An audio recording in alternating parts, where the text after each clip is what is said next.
Hello, Al6D Diesels. As you will notice, I am leaning against, slightly, obviously, listing 207D Mercedes motorhome that we put a bulkhead in, and an engine and a gearbox, and a load of other stuff. It has finally come to the point where we're just attending to the MOT fails that failed, obviously including the bulkhead. The bulkhead's done, so we're just doing the last few bits. So Dom's lying underneath there somewhere, making the back of the exhaust, which had fell off. It's MOT time, and once it's MOT'd, it can leave. So what I'm going to do now is we'll cut it here, and basically next one, we've only had a few lights and a bits and bobs, it's not very interesting. We're going to get it washed off quickly, and we've got it booked in, so I'll take you with me to the really good local MOT station. They're brilliant. We'll do them a bit of a thingy while we're at it, and get this finally MOT'd and out of my life after, I think it's been here 2 years. 2021 it failed. There's been a bit of a labour of love. Give it back to the man that owns it, and then I think he's selling it. I don't know, I'm not quite sure. I'll keep you updated on that. And then finally I won't have to see the 207D that's not really technically a 207D anymore, because it's got a 601 in it, which is out of a 308D, a later overdrive gearbox out of a 410D, and has all been adjusted to make it fit lovely. So we're going to bleed the clutch now quickly, fix the lights, bolt the battery back in, whiz the passenger seat back in, check everything flashes and wobbles and wipes like it should do, and then we're MOT time. Well, we are foot flat to the floor, high speed T1 camper van, 55 and chugging. Anyway, so MOT, here we come.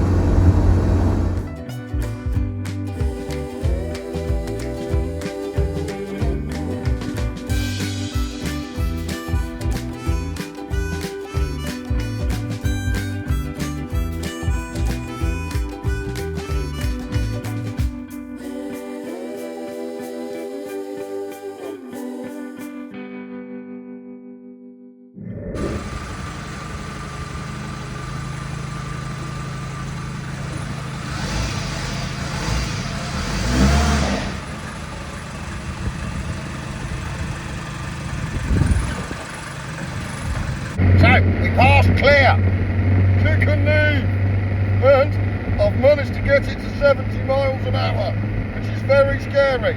You have to drive one of these T1s like you've nicked it, and hold on for grim death. We are currently doing, I reckon, according to the speedo, 68.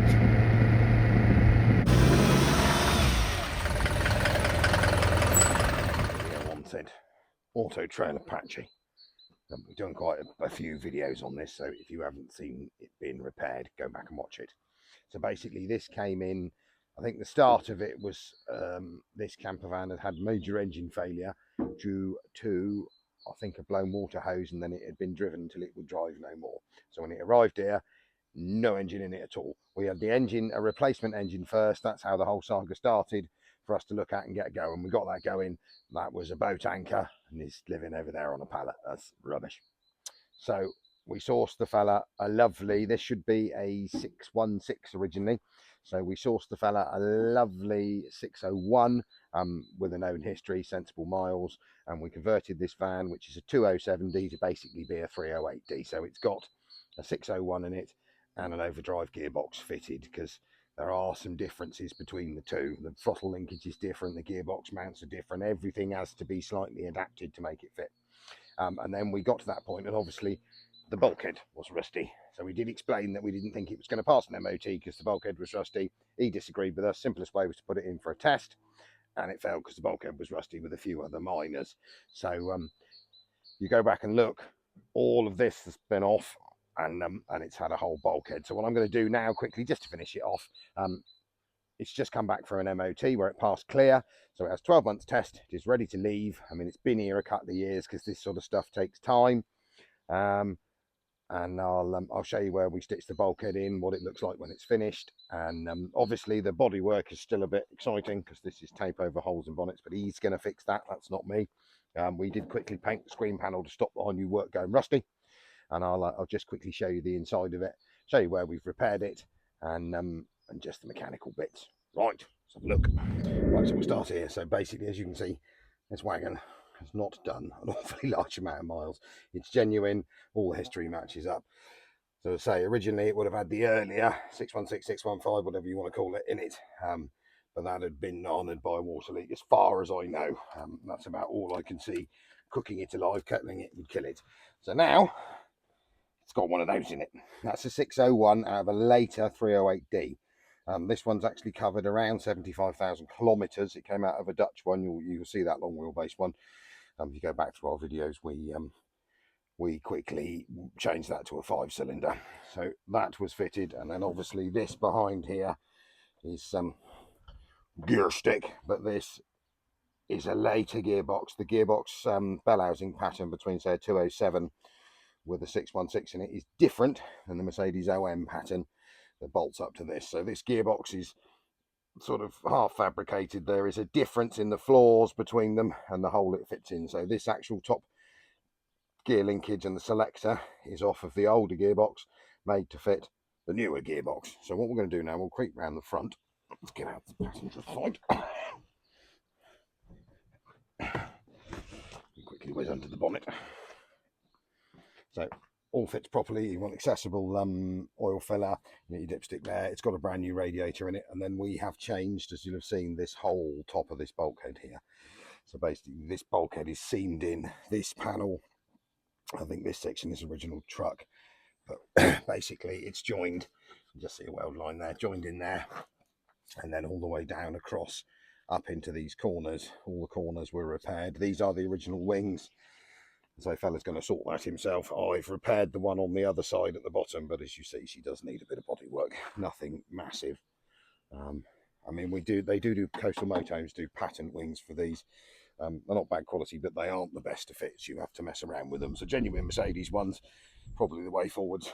We fixed the bottom of this one. I mean, it was a year ago. It's all leaping out, but that's up to him to fix. And same again, we did the bottom of the door was jagged and hanging off there. So when we flashed the windscreen frame in here, literally I just painted it whatever white I had, because the whole cab on this is going to want polishing and painting. So that is purely a rust-based blowover. But it's not a bad old thing. I mean, there obviously is a big engine cover on these normally. Keep the noise down a bit, because they are fairly noisy, rattly old things. But it drives very well for a vehicle. I mean, it's hardly done any miles. I mean, you can see it's got some nicer seats in it and stuff. So just have a quick look in the back here. So these Autotrails are quite an impressive thing. I mean, you've got some good ceiling height on them. Now this one, the only main problem, the matey will have to sort that out. As you can see, the bathroom is falling apart. That's down to him, not us. But they come with a gas hob, gas fridge, and I mean, there's a retro cool camper.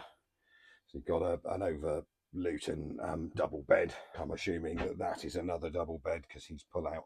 And then there's obviously a possibility of a little single there. So if you're considering one for the family, as long as you don't want to go camping at great speed, they're not bad things. I mean, they are utterly reliable. They're not overstressed. They're not over revvy. They are very much a plodder. I mean, as I say, you'll see a minute ago, 70 mile an hour is really trying in one of these, but they'll cruise all day at 50, 55. And there is very, very little to go wrong. I mean, they have their mechanical Bosch rack pumps, vacuum shut off. Let's just whiz around here and we'll explain. So, obviously, 4-cylinder, got 2122. But I mean, literally, vacuum on, vacuum off. And the whole engine runs on about, well, it'll start sat on the floor. They're that simple. If you can provide it with diesel heat plugs and the ability to turn over, it'll go, and they will run till doomsday. I mean, most of them are in sub-Saharan Africa, because that's where we sent them and loaded them years ago. Hence why the spares is getting so difficult for these, because they were export favourite. We'll just toddle back here, and I'm going to say, so Autotrail Apache or Comanche, might be a Comanche. But she's pretty tiny. I mean, she hasn't gone terribly far. Back bumpers always end up getting bent because they get caught on things. Wasn't me. They can sort that out. I mean, it wouldn't hurt for a really. We give it a quick dose off the other day, but it is basically done now. And then the fella can can finish the rest of it himself. I mean, they run sweet as a nut. I'll just lean in here as to make deafening amounts of noise. One thing you do have to make sure the pigtail twirly light goes out. Yay, and as soon as you do that, couldn't ask for better than that. Mechanical throttle linkage. Ooh, we're a bit cold, aren't we, Doris, with a bit of a rev up. I mean, they are just fantastic little engines. There are turbo conversions for them, make them a little bit faster. But I say, turbocharger wise, you can see it's very, very tight in the footwell there. They have to normally sit underneath.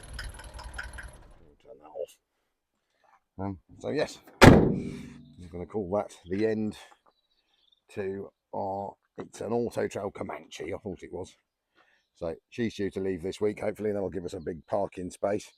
And then we're on to some more. We've got a 410D, which is a big lorry, in for a load of massive amount of structural work. Mechanics are good. Funnily enough, I've had this for donkey's years, which is a really low mileage twin cab 05 plate Sprinter, one of those things you bought and never quite got back to. So I've actually sold that to a customer. He's the man that owns the blown up Transit, because he's fed up with Transits blowing up. I said, why don't you buy a Mercedes? I'll have that. So we've got to quickly flash it over colour wise, sort the little bits of scrot out on the front, and that's not its body. It's got a tipping body on it, which is around the back. That one's just sat there for a minute. So that'll be coming up. That will have to be started again at some point in a minute. Right, so an end to this one.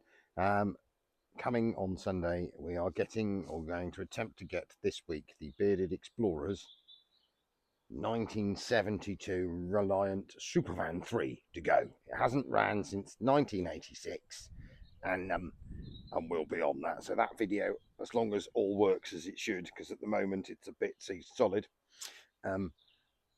will be Sunday. So keep an eye out for that. Should be a good giggle, and then we'll be back to the normal for next Wednesday. Sorry we're running a bit late. It's been a very, very busy week, and I didn't get home till 10 o'clock last night, so this should normally be on first thing Wednesday morning, but it's Wednesday evening. You'll all survive, and thank you guys. Keep watching Al 60 Diesel.